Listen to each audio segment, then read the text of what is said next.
ओम शांति। 18 जनवरी 2025 प्रातः मुरली। ओम शांति। अव्यक्त बाप दादा मधुबन। तो आपको पता है 18 जनवरी है आज, और आज के दिन बाबा ब्रह्मा बाबा अव्यक्त हुए थे। तो आज के दिन हम स्मृति दिवस के रूप में मनाते हैं। पिताश्री के पुण्य स्मृति दिवस पर प्रातः क्लास में सुनाने के लिए बाप दादा के मधुर अनमोल महावाक्य। ओम शांति। रूहानी बाप अभी तुम बच्चों से रूह रियान कर रहे हैं, शिक्षा दे रहे हैं। टीचर का काम है शिक्षा देना और गुरु का काम है मंजिल बताना। तो बाबा बता रहे हैं कि बाबा कौन कौन से रोल कैसे कैसे अदा करते हैं। मंजिल है मुक्ति, जीवन मुक्ति की। मुक्ति के लिए याद की यात्रा बहुत ज़रूरी है, और जीवन मुक्ति के लिए रचना के आदि मध्य अंत को जानना ज़रूरी है। तो मुक्ति के लिए जहाँ जाना है वहाँ उसकी याद ज़रूरी है ना। जब हम शरीर छोड़ें तो डायरेक्ट बाबा के पास जाएं, तो इसलिए परम धाम और बाबा की याद ज़रूरी है। और सतयुग में आना है तो उसके लिए सुदर्शन चक्र चलाते रहें। जितना उसको गहराई से समझेंगे तो बुद्धि तेज़ होगी, तीक्ष्ण होगी, और फिर वहाँ पे जाएंगे। तो वो जीवन मुक्ति हुई।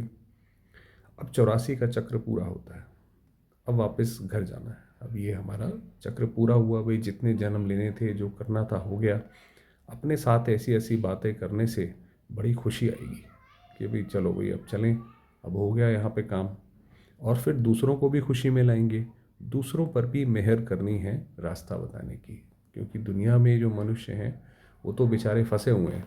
उनको तो पता नहीं पड़ता कि कहाँ करें क्या करें, क्योंकि दुनिया में मन लगाते हैं पैसे कमाने के लिए, वहाँ मन लगता नहीं, वहाँ बहुत दिक्कतें आती हैं। संबंधों में मन लगाते हैं, वहाँ दुखी होते हैं। तो उन्हें पता ही नहीं है कि मन कहाँ लगाया जाए जहाँ पे सुख चैन मिले। तो जब आप उन्हें रास्ता बताओगे कि भाई ये 84 का चक्र है, अब ये अंतिम समय है, तो इस वक्त दुनिया से मन हटा कर वापस चलें, तो उनके शांति पहुँचेगी उनको। तमो प्रधान से सतो प्रधान बनाने की ये मेहनत करनी है, मेहर करनी है। बाबा ने तुम बच्चों को पुण्य और पाप की गहन गति भी समझाई है। पुण्य क्या है और पाप क्या है। सबसे बड़ा पुण्य है बाप को याद करना।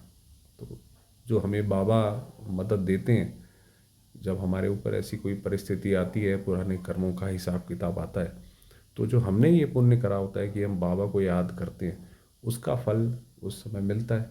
अब दुनिया में तो क्या है कि उनको तो लगता है कि पैसा इकट्ठा कर लो ये काम आएगा। वास्तव में तो आपके पुण्य कर्म काम आते हैं कभी भी कोई परिस्थिति में। तो इसीलिए बाबा ने कहा कि बाबा ने बताया तुम्हें पुण्य और पाप क्या है। तो बाप को याद करना और दूसरों को भी याद दिलाना, सेंटर खोलना, तन मन धन दूसरों की सेवा में लगाना, ये पुण्य है। संग दोष में आकर व्यर्थ चिंतन पर चिंतन में अपना समय बर्बाद करना, ये है पाप। इधर की बातें उधर की बातें, वो पाप हो गया। अगर कोई पुण्य करते करते पाप कर लेते हैं तो की कमाई सारी खत्म हो जाती है। कोई पाप भी कर लिया तो बराबर हो गया। जो कुछ भी पुण्य किया वह सब खत्म हो जाता है। फिर जमा के बदले ना हो जाती है और नुकसान हो जाता है। पाप कर्म की सज़ा भी ज्ञानी तू आत्मा बच्चों के लिए 100 गुना है ना। क्योंकि अगर हम पाप करते हैं तो उसकी 100 गुना है, क्योंकि सतगुरु के निंदक बन जाते हैं। भाई आपको, आप ज्ञान में चलते हो, अच्छा चलो ज्ञान में ही चलते हो सिर्फ, तो लोग कहेंगे भाई आप तो वहाँ जाते हो, और आप कुछ ऐसा गलत काम करोगे तो लोग कहेंगे भाई देखो वहाँ के लोग ऐसे काम करते हैं। तो ये तो निंदा हो गई। इसलिए बाप शिक्षा देते हैं मीठे बच्चे, कभी भी पाप कर्म नहीं करना, विकारों की चोट खाने से बचकर रहना। ये चोट ना लगे विकारों की।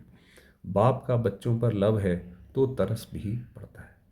बाप अनुभव सुनाते हैं, जब एकांत में बैठते हैं तो पहले अनन्य बच्चे याद आते हैं। तो बाबा बताते हैं कि जब बाबा एकांत में बैठते हैं तो बाबा को कौन कौन से बच्चे याद आते हैं, जो सेवा करते हैं, है ना, जो बाबा को याद करते हैं। तो बाबा कह रहे हैं वो बच्चे याद आते हैं। भल विलायत में हैं अथवा कहाँ भी हैं, कोई अच्छा सर्विसेबल बच्चा शरीर छोड़ जाता है तो उनकी आत्मा को भी याद कर सर्च लाइट देते हैं। भाई शरीर छोड़ दिया तो भी बाबा उसको याद करके सकाश जैसे देते हैं। ये तुम बच्चे जानते हो, यहाँ दो बत्तियाँ हैं। दो बत्तियाँ हैं माना शिव बाबा और ब्रह्मा बाबा, दो आत्माएं। दोनों लाइट इकट्ठी हैं। ये दोनों ज़बरदस्त लाइट हैं। सवेरे का टाइम अच्छा है, स्नान कर एकांत में चले जाना चाहिए। सवेरे सवेरे अमृत वेले के बाद अपना स्नान कर एकांत में चले जाओ। अंदर खुशी भी बहुत रहनी चाहिए। बेहद का बाप बैठ बच्चों को समझाते हैं, मीठे बच्चे अपने को आत्मा समझ, मुझ बाप को और अपने घर को याद करो। बच्चे, इस याद की यात्रा को कभी भूलना नहीं। याद से ही तुम पावन बनेंगे। पावन बनने बगैर तुम वापस घर जा नहीं सकते। वापस घर जाना तो ये माना पावन बन के जाना, तभी उसमें एंट्री है। मुख्य है ही ज्ञान और योग। बाप के पास यही बहुत बड़ा खजाना है, ज्ञान और योग का, जो बच्चों को देते हैं। इसमें योग की बहुत बड़ी सब्जेक्ट है। बच्चे अच्छी रीति याद करते हैं तो बाप की भी याद से याद मिलती है। तो हम जब याद करते हैं तो बाबा भी वहाँ से याद करते हैं, तो वो जैसे याद से याद मिलती है। याद से बच्चे बाप को खींचते हैं। पिछाड़ी में आने वाले जो ऊंच पद पाते हैं उसका आधार भी याद है। माना जो बाद में आए और जिनका पद ऊंच पाते हैं तो उनकी भी जो है याद है। वह कशिश करते हैं, कहते हैं ना, बाबा रहम करो, कृपा करो। इसमें भी मुख्य चाहिए याद। याद से ही करंट मिलती रहेगी। इससे आत्मा हेल्दी बन जाती है, भरपूर हो जाती है। कोई समय बाप को किसी बच्चे को करंट दोनी देनी होती है तो नींद भी फिट जाती है। मतलब बाबा को जैसे संकल्प आता है कि भाई फलां बच्चा, उसको करंट चाहिए, है ना, उसको सकाश चाहिए, तो बाबा को नींद ही नहीं आती। फिर तो बाबा को लगता है कि पहले उसको करंट दो। ये फुरना लगा रहता है कि फलाने को करंट देनी है। तुम जानते हो करंट मिलने से आयु बढ़ती है, एवर हेल्दी बनते हैं। जब बाबा की जब ऐसे सकाश मिलती है तो उस दिन आप देखेंगे आपको अलग ही एक खुशी, ऐसे अनुभव होगा कि पता नहीं क्या किसी ने अमृत का घूंट पिला दिया। तो उस वक्त आपको इतनी खुशी रहेगी। ऐसे भी नहीं कि एक जगह बैठ याद करना है। बाप समझाते हैं, चलते फिरते भोजन खाते कार्य करते भी बाप को याद करो। दूसरे को करंट देनी है तो रात्रि को भी जागो। भाई आपको किसी को देनी है, ऐसे कोई मान लीजिए कोई भाई बहन है, भाई शारीरिक रूप से बीमार है या कुछ है, तो फिर रात को जाग के उसको करंट दो। बच्चों को समझाया है, सवेरे उठकर जितना बाप को याद करेंगे उतना कशिश होगी। अमृत वेले जितना बाबा को याद करेंगे कशिश होगी। बाप भी सर्च लाइट देंगे तो बाबा भी आपको देंगे। आत्मा को याद करना अर्थात सर्च लाइट देना। फिर इसको कृपा कहो, आशीर्वाद कहो, वो एक ही बात है। तुम बच्चे जानते हो ये अनादि बना बनाया ड्रामा है। ये हार जीत का खेल है। ये तो एक खेल है, इसमें कोई मायूस होने की बात नहीं है। जो होता है वह ठीक है। क्रिएटर को ड्रामा ज़रूर पसंद होगा ना। अब ये देखिए, ये बहुत गहरी बात है यहाँ से, कि बाबा ने कहा क्रिएटर, जो क्रिएटर होता है वो, उसको अपना जो रचना है वो बड़ी पसंद होती है। भाई किसी ने बड़ी मेहनत से मकान बनाया, उसको बहुत पसंद होता है। लोगों को अपने बच्चे बहुत पसंद होते हैं। तो बाबा ने कहा कि उसको पसंद होगा तो क्रिएटर के बच्चों को भी पसंद होगा। अब ये ज्ञान की गहरी बात है। जितना हमारा ज्ञान की पराकाष्ठा बढ़ती जाएगी उतना हमें बाबा और ये ड्रामा उतना अच्छा लगता जाएगा। इस ड्रामा में बाप एक ही बार बच्चों के पास बच्चों की दिल व जान सिक व प्रेम से सेवा करने आते हैं। बाप को तो सब बच्चे प्यारे हैं।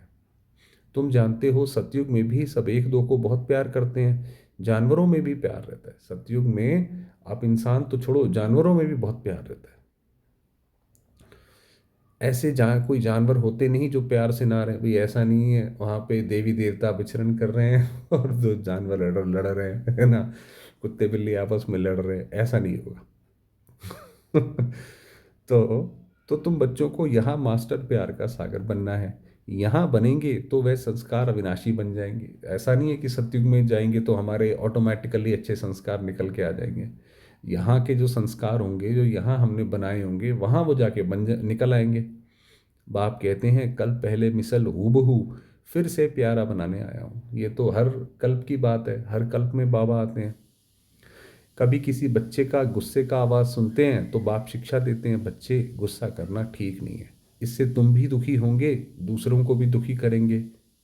बाप सदा काल का सुख देने वाला है तो बच्चों को भी बाप समान बनना है। अभी जैसे शिव बाबा है, ब्रह्मा बाबा है, तो बाबा शिक्षा देते हैं कि देखो जैसे बाबा गुस्सा नहीं करते, बाबा के सामने कितनी परिस्थितियां आई तो बाबा ने कहा आपको भी नहीं करना चाहिए। तो एक दो को कभी दुख नहीं देना है, बहुत बहुत लवली बनना है। लवली बाप को बहुत लव से याद करेंगे तो अपना भी कल्याण, दूसरों का भी कल्याण करेंगे। अभी विश्व का मालिक तुम्हारे पास मेहमान बनकर आया है।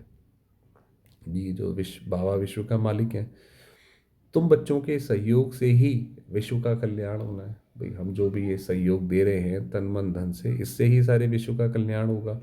जैसे तुम रूहानी बच्चों को बाप अति प्यारा लगता है, वैसे बाप को भी तुम रूहानी बच्चे बहुत प्यारे लगते हो।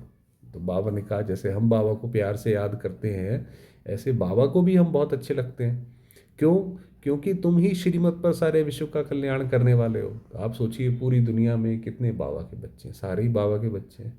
और उसमें भी कितने थोड़े से बच्चे हैं जो बाबा की बात मानकर, उनकी श्रीमत पर चलकर औरों का भी कल्याण करते हैं, अपना भी कल्याण करते हैं, औरों का भी कल्याण करते हैं। तो सोचिए, जो माता पिता की बात मानेगा तो माँ बाप उसको नहीं प्यार करेंगे। तो फिर बाबा ने कहा इसलिए तुम प्यारे लगते हो। अभी तुम यहाँ ईश्वरीय परिवार में बैठे हो, बाप सम्मुख बैठा है, तुम ही से खाऊं तुम ही से बैठूं। तुम जानते हो शिव बाबा इसमें आकर कहते हैं, मीठे बच्चे, देह सहित देह के सभी संबंधों को भूल मामे कब याद करो। ये अंतिम जन्म है, ये पुरानी दुनिया, पुरानी देह खलास हो जानी है। बाबा ने कहा ये दुनिया अभी और ये देह खलास हो जाएगी। कहावत भी है, आप मुए मर गई दुनिया। तो आप मुए मर गई मतलब जब हम मर गए तो हमारे लिए दुनिया खत्म हो गई। तो उसी तरीके से अपने आप को उसी अवस्था में रखो कि भाई मेरे लिए तो ये दुनिया जैसे खत्म है। पुरुषार्थ के लिए थोड़ा सा संगम का समय है। बच्चे पूछते हैं बाबा ये पढ़ाई कब तक चलेगी? जब तक दैवी राजधानी स्थापन हो जाए तब तक सुनाते रहेंगे, फिर ट्रांसफ़र होंगे नई दुनिया में। भाई अब बस समय वो आ गया है, धीरे धीरे करते करते। बाबा कितना निरंकार है। जो तुम बच्चों की सेवा करते हैं तो तुम बच्चों को भी इतनी सेवा करनी चाहिए। जैसे बाबा आप देखिए हर रोज़ मुरली चलाते हैं, है ना। पहले जब बाबा ब्रह्मा बाबा के तन में थे तो ये मुरली बहुत बड़ी होती थी, एक एक घंटा 1.5 घंटा चलती थी। तो बाबा हर रोज़ चलाते थे। तो बाबा ने कहा जैसे बाबा सेवा करते हैं आपको भी सेवा करनी चाहिए, श्रीमत पर चलना चाहिए। कहाँ अपनी मत दिखाई तो तकदीर को लकीर लग जाएगी। तो मतलब जैसे तकदीर फिर लिमिटेड हो जाएगी, उतनी ही तकदीर रह जाएगी जहाँ पे अपनी मन मत लगाई। तुम ब्राह्मण ईश्वरीय संतान हो, ब्रह्मा की औलाद भाई बहन हो, ईश्वरीय पोतरे पोत्रियां हो, उनसे वर्षा ले रहे हो। जितना पुरुषार्थ करेंगे उतना पद पाएंगे।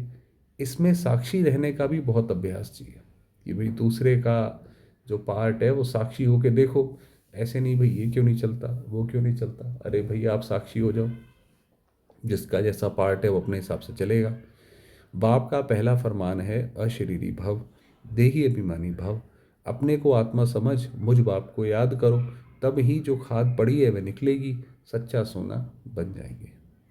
तुम बच्चे अधिकार से कह सकते हो बाबा, ओ मीठे बाबा, आपने मुझे अपना बना के सब कुछ वर्षे में दे दिया। तो बाबा ने कहा आप जो है ये आप ही कह सकते हो बाबा से अधिकार से, इस वर्षे को कोई छीन नहीं सकता है।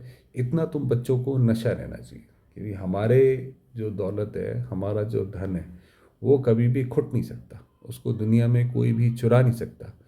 जो बाबा का वर्षा, बाबा का हाथ है। तुम भी सभी को मुक्ति, जीवन मुक्ति का रास्ता बताने वाले लाइट हाउस हो। उठते बैठते चलते फिरते तुम लाइट हाउस होकर रहो। भाई अपने आप को उसी जो जगती ज्योति आत्मा उसमें रखो। बाप कहते हैं बच्चे अब टाइम बहुत थोड़ा है, गाया भी जाता है, एक घड़ी आधी घड़ी, जितना हो सके बाप को याद करने लग जाओ। और फिर चार्ट को बढ़ाते रहो, जितना हो सके अपना धीरे धीरे धीरे चार्ट बढ़ाते रहो। अच्छा, मीठे मीठे सिकी लदे लकी और लवली ज्ञान सितारों को माता पिता बाप दादा का दिल व जान, सिक व प्रेम से याद प्यार और गुड मॉर्निंग। रूहानी बाप की रूहानी बच्चों को नमस्ते। हम रूहानी बच्चों की रूहानी बाबा को याद प्यार, गुड मॉर्निंग और नमस्ते। अव्यक्त महावाक्य, निरंतर योगी बनो। जैसे एक सेकंड में स्विच ऑन और ऑफ किया जाता है, ऐसे ही एक सेकंड में शरीर का आधार लिया और फिर एक सेकंड में शरीर से परे अशरीरी स्थिति में स्थित हो जाओ। तो जैसे बाबा ने कहा ऑन ऑफ होता है, तो ऐसी अपनी अशरीरी स्थिति का भी करो कि भाई टिक जाओ अशरीरी स्थिति में।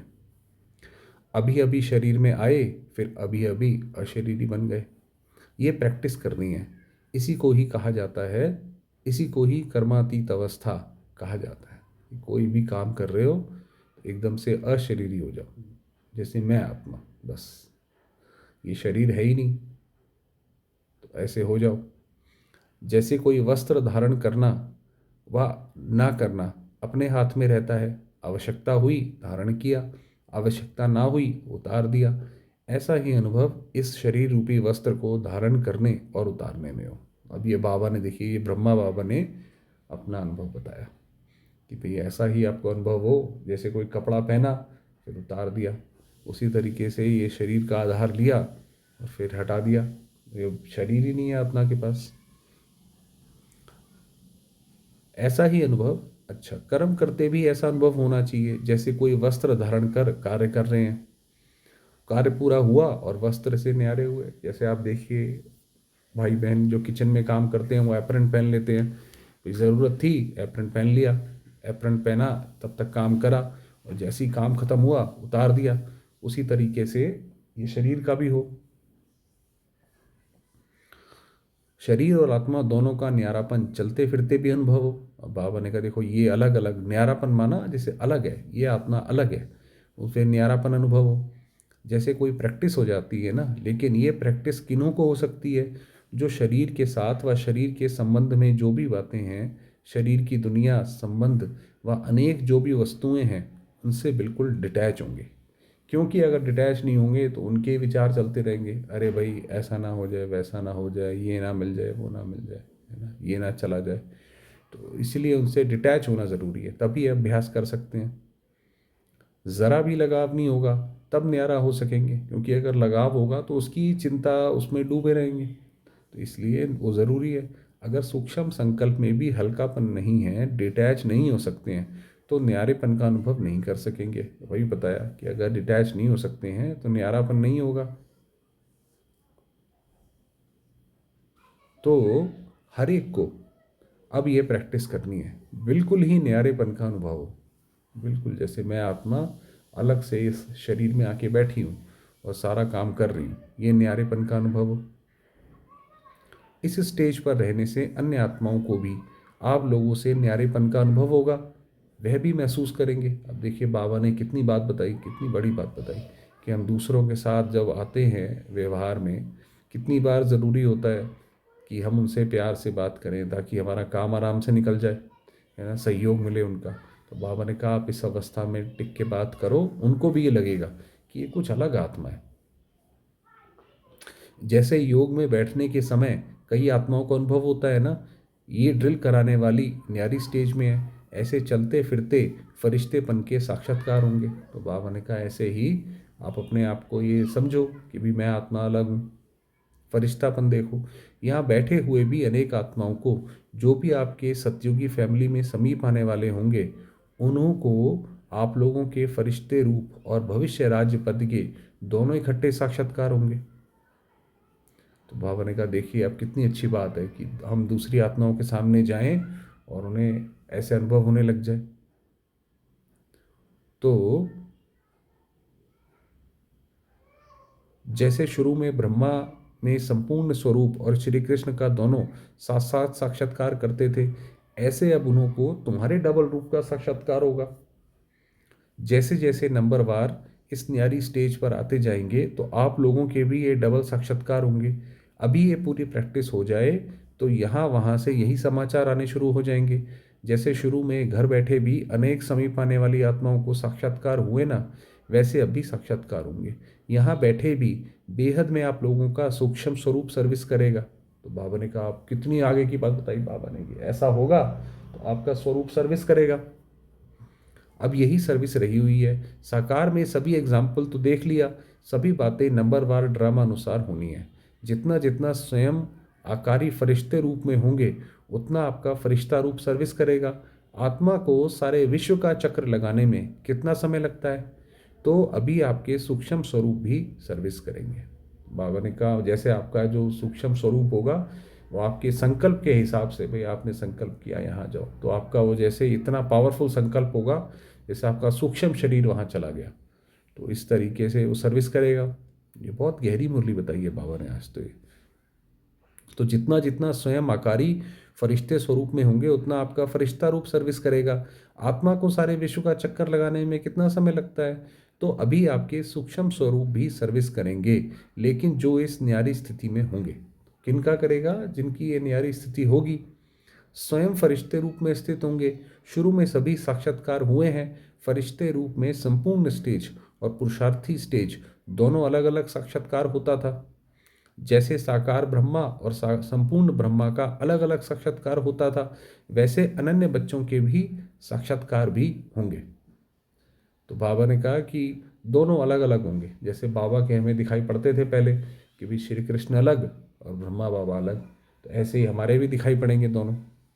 हंगामा जब होगा तो साकार शरीर द्वारा तो कुछ कर नहीं सकेंगे। अब जैसे ये वायरस आ जाएगा, वायरस के समय क्या कर सकेंगे? कुछ नहीं कर सकेंगे। और प्रभाव भी इस सर्विस से पड़ेगा। जब अंत में सब बंद हो जाएगा, जब सब देखेंगे कि भाई अब तो कुछ भी नहीं काम आ रहा, पैसा भी काम नहीं आ रहा, गवर्नमेंट भी काम नहीं आ रही, कुछ भी काम नहीं आ रहा, तो ये वाली सेवा आगे बढ़ेगी। जैसे शुरू में भी साक्षात्कार से ही प्रभाव हुआ ना, परोक्ष अपरोक्ष अनुभव से प्रभाव डाला। परोक्ष अरोक्ष, परोक्ष अपरोक्ष होता है, डायरेक्ट और इनडायरेक्ट। कि भाई किसी को तो साक्षात्कार हो गया, उससे हो गया। किसी कोई सुनेगा कि भाई इनको साक्षात्कार हुआ तो उससे प्रभाव आएगा। वैसे अंत में भी यही सर्विस होनी है। अपने संपूर्ण स्वरूप का साक्षात्कार अपने आप को होता है। अपनी अभी शक्तियों को पुकारना शुरू हो गया है। शक्तियों को पुकारना माने दुनिया में जो लोग भक्ति करते हैं, जो हर चीज़ से परेशान है, वो देवियों की पूजा करते हैं, उसकी बात कर रहे हैं बाबा। अभी परमात्मा को कम पुकारते हैं, शक्तियों की पुकार तेज रफ्तार से चालू हो गई है। तो देखिए ये भी एक ड्रामा का कितना विचित्र जो है, जो होने वाला होता है वो पहले ही शुरू हो जाता है। तो शक्तियों की पुकार तेज रफ्तार से चालू हो गई है। तो ऐसी प्रैक्टिस बीच बीच में करनी है। अब बाबा ने प्रैक्टिस बताई और उसका फिर अंत वो बताया कि क्या होगा। आदत पड़ जाने से फिर बहुत आनंद फील होगा। 1 सेकंड में आत्मा शरीर से न्यारी हो जाएगी, प्रैक्टिस हो जाएगी। अभी यही पुरुषार्थ करना है। तो अभी यही पुरुषार्थ हम सारे के सारे मिलके करेंगे। वर्तमान समय मनन शक्ति से आत्मा में सर्व शक्तियाँ भरने की आवश्यकता है। मनन कि बाबा का जो ज्ञान है उसको मनन करते रहो, तब मगन अवस्था रहेगी। तो उसमें ही मगन हो जाएंगे जब बाबा का ज्ञान मगन करते रहेंगे और विघ्न टल जाएंगे। विघ्नों की लहर तब आती है जब रूहानियत की तरफ फोर्स कम हो जाता है। भाई जब हमारा ध्यान बाबा के ज्ञान से हटकर इधर उधर चीज़ों में लग जाता है तो विघ्न परेशान करते हैं। वरना अगर ध्यान हमारा पूरा ज्ञान की तरफ ही है तो फिर इधर उधर ध्यान ज़्यादा जाएगा ही नहीं, विघ्न आएगा भी तो कम रहेगा उसका फोर्स। तो वर्तमान समय शिवरात्रि की सर्विस के पहले स्वयं में शक्ति भरने का फोर्स चाहिए। तो ये शिवरात्रि अब मेरे ख्याल मार्च में आएगी, तो उससे पहले बाबा ने कहा ये फोर्स भरो।